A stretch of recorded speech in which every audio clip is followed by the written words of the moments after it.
misgovernance is not uniquely African. Coup d'etats are not uniquely African. We'll remember the events very recent in Portugal, the Carnation Revolution. We'll remember the collapse of Yugoslavia. We'll remember the fall of the Berlin Wall in 1989. And we also know that there is an ongoing war between Russia and Ukraine. Misgovernance is not uniquely African. And therefore, let us not judge ourselves too harshly. In Asia, who among you here will forget the war between India and Pakistan? Who among you here will forget the recent conflicts in Sri Lanka and in Bangladesh, in Thailand, the coup d'etats in Indonesia? Who among you here will forget the wars in Latin America, coup d'etats in Brazil, in Argentina, in Chile, in El Salvador, in Nicaragua, in Colombia? Misgovernance is not uniquely African. And when we talk about Africa, it's because she is the mother continent. Our continent has been humiliated through slavery. History teaches us that 12,000 ships left the shores of Africa to take our kith and kin to the Caribbean, and that 1.8 million of them died. We never talk about those who died upon landing there. We have been humiliated and dehumanized through slavery. We were enslaved by the Europeans. We were enslaved by the Arabs. We have been humiliated. And as if that was not enough, when the project of enslavement lost its last term, they introduced yet another diabolical scheme, colonization. And through that colonization, they sat down in Berlin in 1884 and 1885 and divided us into spheres of influence. The French had their own, the Germans had their own, the British had their own, the Portuguese had their own, the United Kingdom or the English had their own, the Italians had their own, the Belgians had their own, and they sowed the seed of discord and mistrust in us. They came here and told the Hausa and the Fulani, the Yoruba are no good, and vice versa. They told the Igbo the same thing. They told the Kanuri the same thing.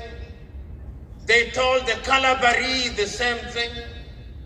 Divide and rule was the philosophy that governed them. And we fought back because the black man has always fought back. As I stand here, I can, courtesy of history, see the fight back from the Caribbean. Sylvester Williams in Trinidad and Tobago, holding the Pan-African meetings. We fought back. I can still see Marcus Garvey telling us to come back to the mother continent. We fought back. We fought back in the Caribbean. We fought back in the United States of America. Great names emerged. John Henry Clark, W.E.B. Du Bois, Martin Luther King Jr., Malcolm X, Carter G. Woodson. We fought back. Then we met in 1945 in Manchester at the Pan-African Conference meeting, and on that occasion, the continent of Africa was represented. Kwame Nkrumah was there. Kamuzu Banda was there. Kenya's Jomo Kenyatta was there. Nigeria's Obafemi Awolowo was there. They were there. And we came back and fought the colonial project. And the colonial project was defeated. We can still hear the words of the Osagyefo Kwame Nkrumah in March of 1957, telling all who are listening that the independence of Ghana meant nothing unless the rest of Africa was free. And he did not stop there. He inspired others. He inspired Guinea's husband, Sekou Touré, so that when in 1958 the French President Charles de Gaulle asked those who were colonized to vote yes or no, yes to remain independent but under French control, Ahmed Sekou Touré said, we prefer to live in dignity and poverty rather than to live in comfort and in slavery. And Guinea regained her independence in 1958. I can still remember the man for whom I am named, Patrice Lumumba, writing from Tisville prison to his wife Josephine Pango and saying, I know I will die, but Africa shall be governed by Africa and her story will be told by Africa. And you can still hear that. I can still hear Julius Kambarage Nyerere in 1962 telling Jomo Kenyatta, Apollo Milton Obote, and Edward Mutesa, I'm prepared to delay the independence of Tanganyika that we may regain independence as one country, but they listen not. I can still hear David Dako of Central African Republic, then known as Ubangishari, saying that unity is important because it is the only thing that is going to immunize us against the vagaries of the neo-colonial project. I can still hear Algeria's Ahmed Ben Bella and many others, Gamal Abdel Nasser. And I can see the 32 leaders assembled in Addis Ababa, Ethiopia, between the 23rd to the 25th days of May 1963. Each one of them inspired. Can still remember the speech of Haile Selassie, that of Nyerere, that of David Dako, but the most iconic of them, that of the Osagyefo Kwame Nkrumah, delivered on Saturday, the 25th day of May 1963, telling his audience, we must unite now. Let us live here with one government, with one army, with one currency, with one capital. And I propose, he said on that day, that the capital of Africa should be Leopoldville, now Kinshasa.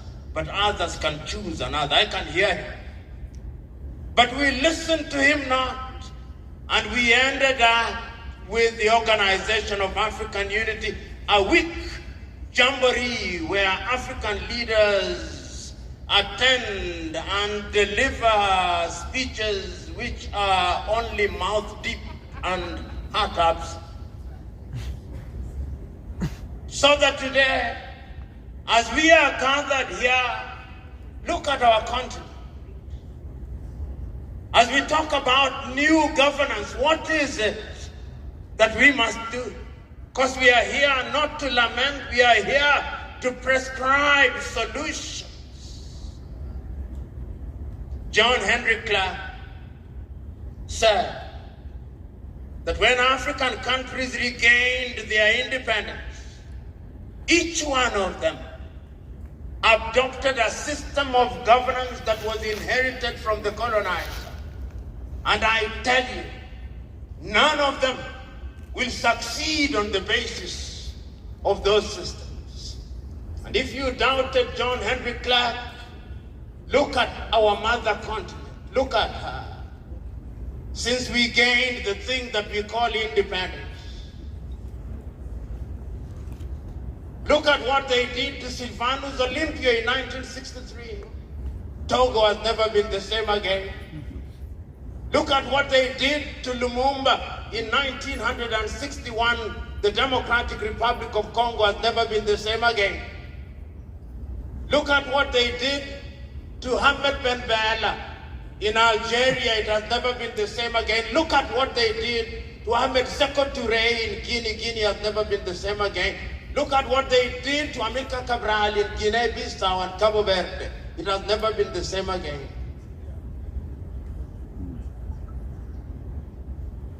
Look at what they did in Sudan. It is at war. Look at what they did to John Garang di Mabior in South Sudan. Never the same again. Look at Somalia. Never the same again. Look at northern Mozambique. Not the same again. Look at the Sahel. What they did to Thomas Isidore Noel Sankara. Not the same again. That is the continent. That is why we are gathered here to ask ourselves the fundamental question. What systems of governance can we adopt in order to realize our potential? In 1965, the Osagie for Kwame Nkrumah wrote a book in which it is actually claimed, and for which he was removed from power. The book was Neocolonialism, the last stage of imperialism. And he says in the book it is the most dangerous because the colonialist is at his most desperate. He is desperate now. He is desperate and wants to destroy us. But what are we doing, we in the mother continent? You know, the white man was diabolically clever. Chinua Achebe writes in his book, Things Fall Apart in 1958, he came, told us that our gods were bad. He told us that our governance systems were bad. He told us that our names were bad. He told us that our customs are bad, that our languages were bad, and our governance systems were bad. And we believed him. And because we believed him, we find ourselves in the space where we are. We inherited things that we cannot understand. So constantly on a daily basis, we are in a space where we climb trees to look for fish. We will never find fish in the trees. We must rethink how we are doing things. I never use the word democracy unless when I want to explain it away. Because what is democracy? Abraham Lincoln saying it is a government of the people, for the people, and by the people. He defined it for themselves. When the Americans in Declaration of Independence are saying, we hold this truth to be self-evident, that all men are born equal and that they are endowed by their Creator with certain alienable rights, that among those are life, liberty, and the pursuit of happiness. Slavery is alive and well. The civil rights movement is in 1960 when I'm alive. Which men were they talking about? Which democracy were they talking about? I talk about good governance. Because something must have been good amongst the Yoruba. That is why the Oni of Ife still makes sense. Something must have been good about the Emir of Kano. That is why it still makes sense. Something must have been good about the leader of Ijebuland. That is why it still makes sense. Isn't there something that we can get from there and create our own? This Coca-Cola-ized democracy from Europe and America, why must we continue to have it? This is the question. Your own kinsman, Adekeye Adebayo, writes a book which I commend to you, in which he says, the curse of Berlin, Africa after the Cold War. We are still wedded to boundaries. My kinsman and friend and the former Prime Minister of Kenya said he needs a visa, single entry visa, to come to Nigeria. Why? Why? Why? Because of Berlin? I come here, my miserable Kenya shilling must compete against the Naira, and you don't even accept it, you want the almighty dollar. Why? Why? It is governance, and we can do something about it. A lot has been written about it. My good friend, who is a professor of political science and himself a traditional ruler in Ghana, Nana Kobina Nketiah V, has written a book about culture and governance in Africa. These are the questions that we ought to be asking ourselves. What is it that the Baganda do? What is it that the Zulu do? What is it that the Bunyoro Kitara do? What is it that the Akan do?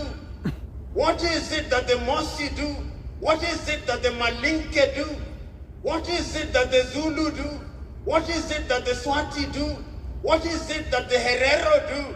What is it that the Ovambo do?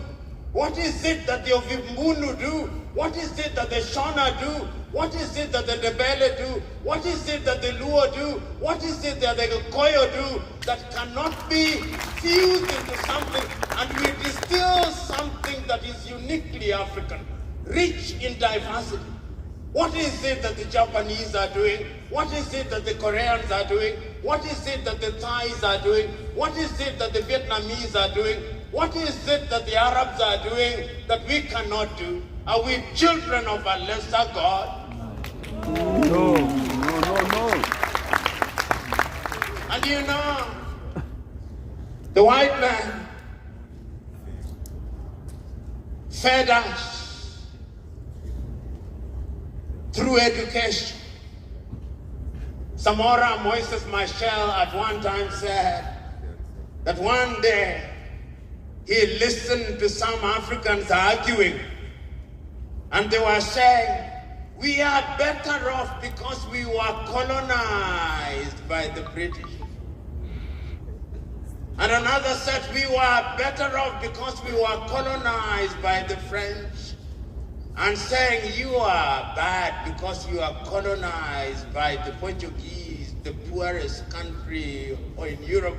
And Samora said, it is like slaves sitting down and saying that one slave master is better than the other. And he said, what does it matter when the slave master is slaughtering you? One slaughtering you smiling, one slaughtering you sneering. At the end of the day, you are slaughtered. And this is why Samora Moises Machel said, for the African nation to survive, the tribe must die. And when we talk about the death of the tribe, we are not saying that we discard our cultural peculiarities. No, we celebrate our diversity, but we cannot allow ethnicity to be the basis of political mobilization. We cannot allow it. Wow. The tribe is innocent. It is the tribalists who are guilty. And I'm suggesting to us that the time is now for us to rethink how we govern ourselves, and it can be done, and it must be done. Because if it is not done, we are done. You know, many ideas have been floated in Africa. And I am of the view that something is happening. You know, when I see young men across the conference and across the continent of Africa saluting the extraordinary political change, you can see I was not using the word coup d'etat. The extraordinary political change in Burkina Faso, the extraordinary political change in Niger, the extraordinary political change in Mali, in Gabon, and the Malabo Protocol says that unconstitutional changes of government are not desirable. Whose constitution? Made under what tradition? People are tired. They are tired because we know that the ballot does not deliver. The ballot does not create democracy. It creates kakistocracy. Wow. Wow. Government by our very worst. That is why out of 54 African countries, 40 of them, every election cycle, they print ballots outside of the continent of Africa. We don't trust each other. In the Democratic Republic of Congo now, there are 910 political parties. We have bastardized this thing that we inherited from Europe and America. We must rethink. Our countryman, the late Ali Mazrui, once said, in trying to answer this question of governance, he wrote a paper in the year 2001. If African politics is ethnic prone, can we have constitutions that are ethnic proof? And I dare say that we have failed. We have failed in many countries. The constitutions are not worth the paper that they are written on.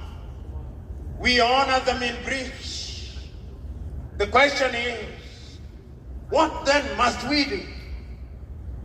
And this is why I think that the young people present in this assembly are part of the solution. Thank you. Part of the solution because the youth have a critical role to play, but you must never ignore the old. Because the old have some experience. They have some wisdom if you are wise in the beginning.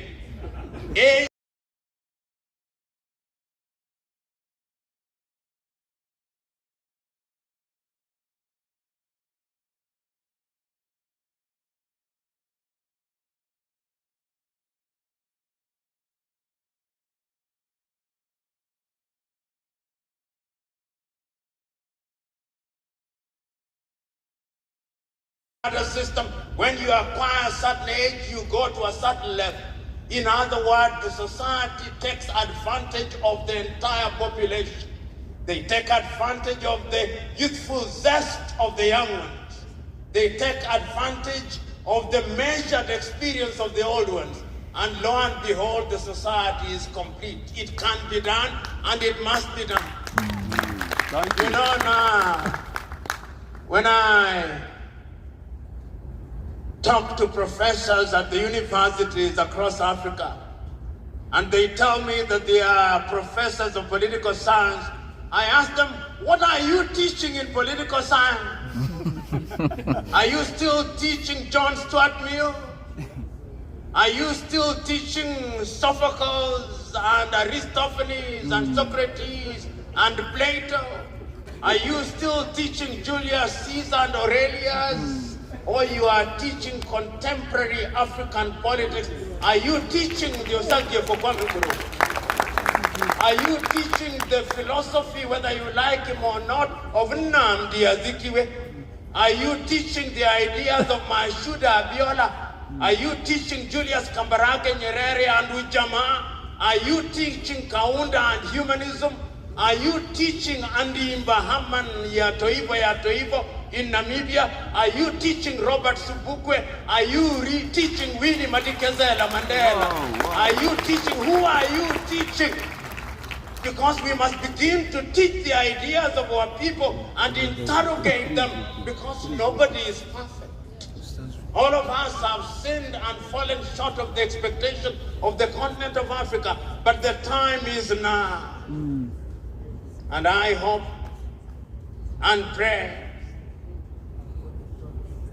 that what we see in the Sahel will be the beginning of something. You know, when the Americans became independent, there were only 13 original states. It can start with 4. And then the others will join. And then they will join. And in 100 years, we will have a united Africa. Amen. The speaker before me talked about the many protocols that African Union makes. Oh, we met in Maputo and said how our women are going to be mainstream. Have we mainstream? We sat in Malabo and said that we are going to ensure good governance. Have we made it?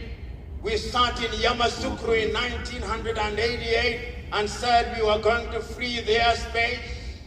We sat in Kampala in the year 2012 and said we are going to eliminate internally displaced persons. We sat in Kigali in the year 2018 and said that we are going to have a single African passport. We sat in Addis Ababa in the year 2013 and said we have Agenda 2063. We sat and said that we are going to have Africa Continental Free Trade Area.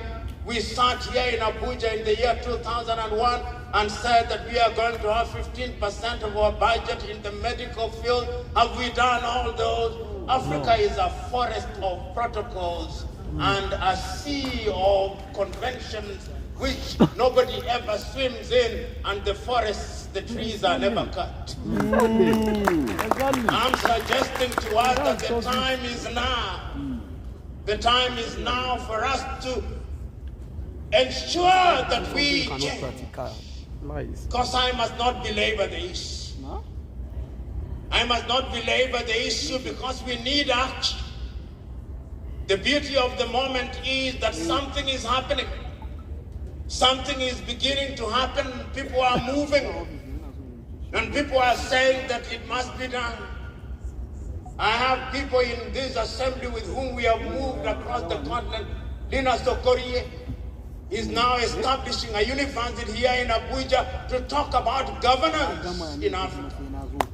The president of Nigeria, Chief Olusegun Obasanjo, has just set up a school of governance in Abeokuta. Things are happening. My good friend Arikana Chihombori Kwao, in 2018, we were 200 of us in Ghana talking about African unity. In 218, we were with President Chakwera in Malawi. On the 29th day, we are in Somaliland in Hargeisa. In October, we are in Ouagadougou. And then we are in Liberia. We are moving. People are moving across the continent. And the reason why that is happening is because we now know what is Nigeria without Africa. Nigeria, Lord Lugard, in the year 1914, put North and South together. It can't be made without Lord Lugard's agenda. It can be done.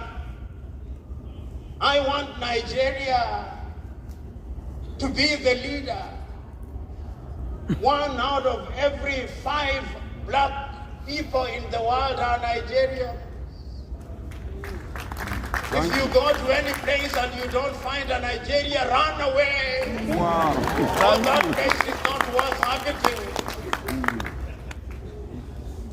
You find them in all fields. Nigeria provide the leadership. Nigeria give us a governance system. Whether it's a federation or a confederation, give us a governance system. Nigeria, don't define yourselves as Igbo or Yoruba or Kanuri or Hausa or Fulani. Don't.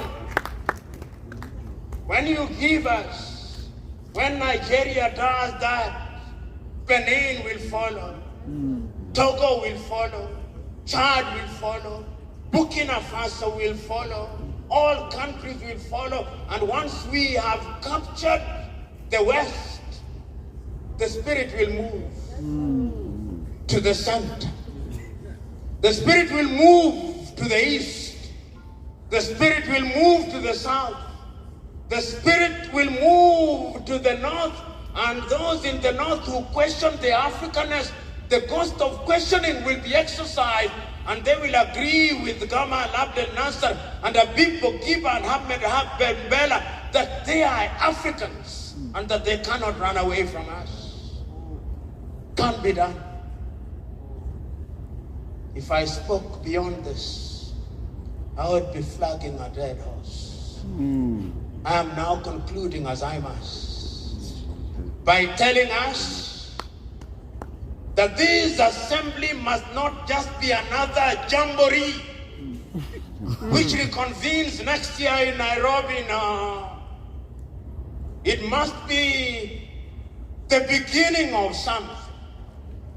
I know the colonizer did something to us, took away our language. He colonized our minds. I agree with Ngugi wa Thiong'o. We must decolonize our minds. He drew boundaries. We must dissolve those boundaries. He created offices and election circles.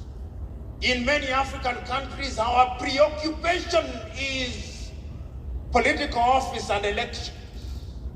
You don't hear the Arabs talk about that. The Chinese don't talk about that. We must stop thinking in 5 4-year election terms. Let us think 100 years from here. That is the only way in which we'll create jobs for the continent of Africa. You know, the gods talk in very strange ways. When we were here a little earlier in the presence of the Deputy Speaker, the lights disappeared. It was a statement to authority here and in Africa that we have problems to solve. The energy problem that the Honorable Raila Amolo Odinga talked about. We have disease to deal with. We have unemployment to deal with. We have technology to deal with. We are not going to deal with them in silos of little countries. We cannot have over 33 currencies in Africa. We cannot have 54 passports. It cannot be that it takes 24 hours to travel from Lagos in Nigeria to Windhoek in Namibia. It cannot be, and it must not be.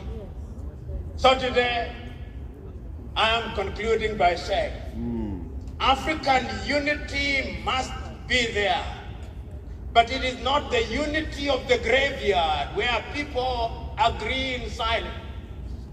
It is the unity where ideas are cross-fertilized and cross-pollinated by ideas, and bad ideas give way to good ideas.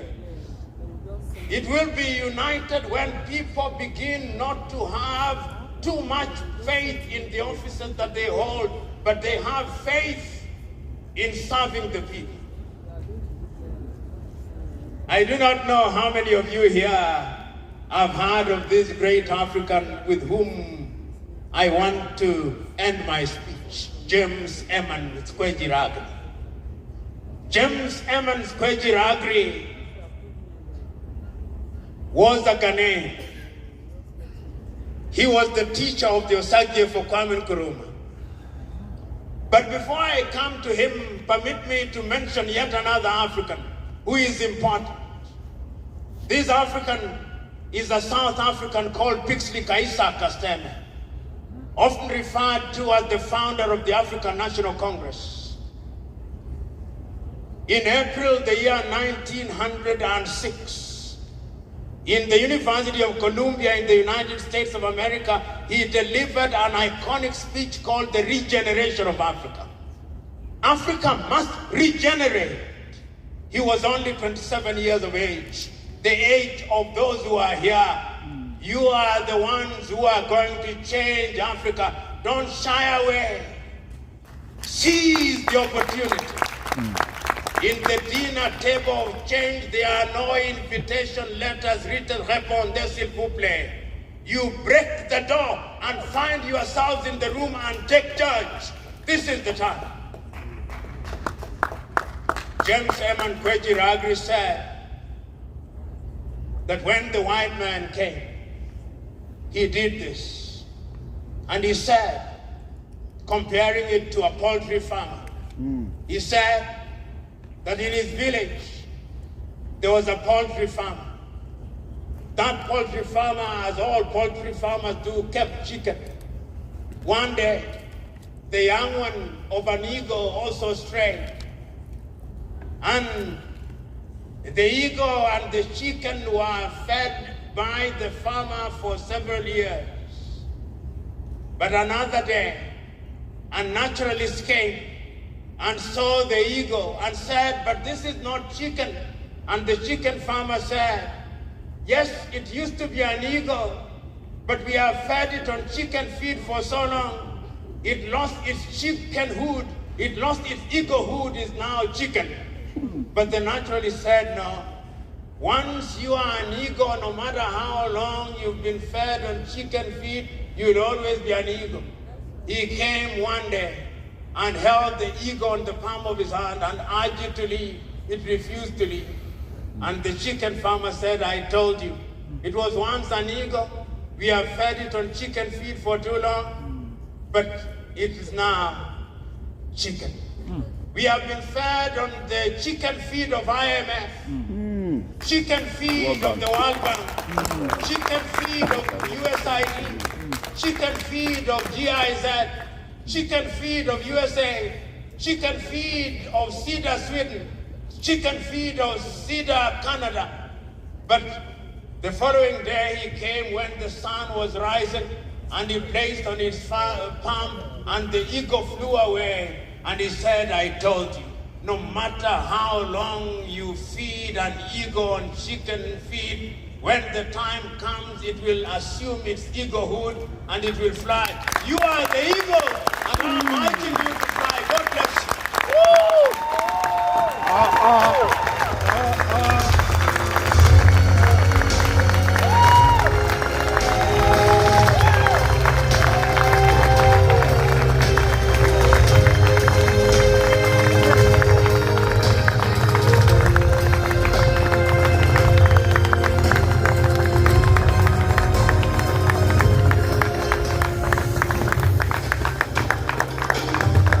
Yes, indeed. Yes, indeed. Thank you so much, Professor P.L.O. Lumumba. Thank you for that thought-provoking address. And thank you. Your words have reminded us of our responsibility. And we hear you clearly, Professor Lumumba. We hear you clearly. Okay. Yeah, you're going.